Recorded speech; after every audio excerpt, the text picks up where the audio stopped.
Chers amis et frères maliens, ce que je sais aujourd'hui, avec la gravité des heures sombres qui planent sur le Mali, c'est qu'aucune capitale étrangère ne viendra sauver ce pays à la place des Maliens eux-mêmes.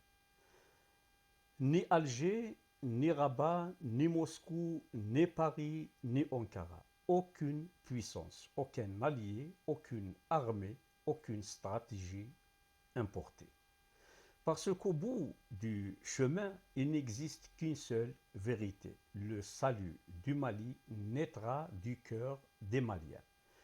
Et peut-être que c'est cela justement le sens profond du message lancé par le président Abdelmajid Tebboune. Un appel solennel, un appel calme, mais un appel chargé d'urgence. Le président algérien dit une chose simple, il faut parler. Il faut ouvrir les portes du dialogue. Il faut que les Maliens s'assoient ensemble, sans intermédiaire imposé, sans agenda caché, sans diktat venu d'ailleurs. Un dialogue entre Maliens, rien d'autre. Et Tebboune insiste sur un point essentiel. L'Algérie ne cherche ni influence, ni domination, ni ingérence. Alger ne prétend pas écrire l'avenir du Mali, mais l'Algérie reste disponible pour accompagner, aider, faciliter si les Maliens le souhaitent eux-mêmes.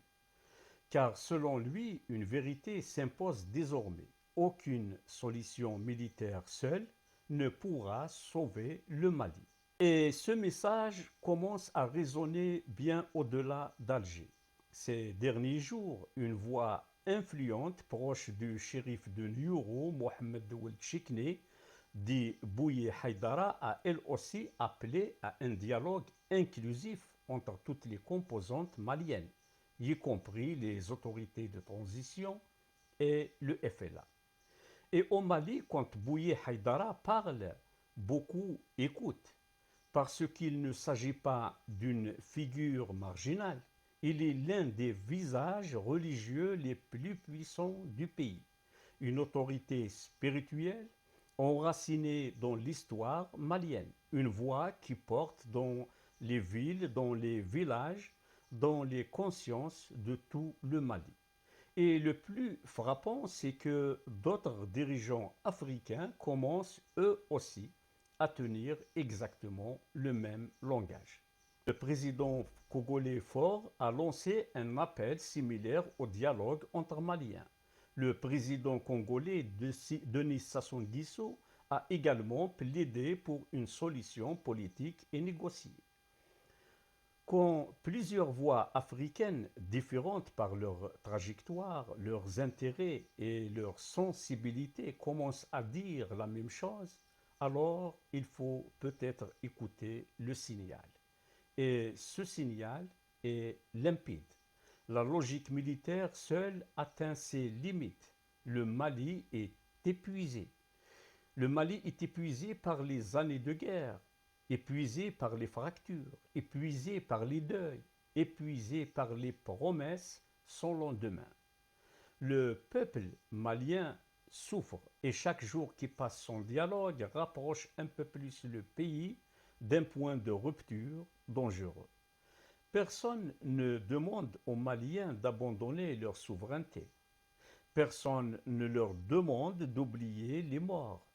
Personne ne leur demande d'effacer les blessures, les humiliations ou les trahisons. Mais il existe des moments dans l'histoire des nations où sauver le pays devient plus important que remporter une bataille politique. Et peut-être que le Mali se trouve précisément à ce moment-là, parce qu'un grand pays ne peut pas vivre éternellement dans la guerre. Un grand peuple comme le peuple malien ne peut pas survivre éternellement dans la méfiance. Une nation ne peut pas avancer si chacun refuse d'entendre l'autre. Le Mali mérite mieux, mieux que la guerre permanente, mieux que les rivalités géopolitiques, mieux que les influences étrangères qui transforment la souffrance des peuples en terrain de compétition.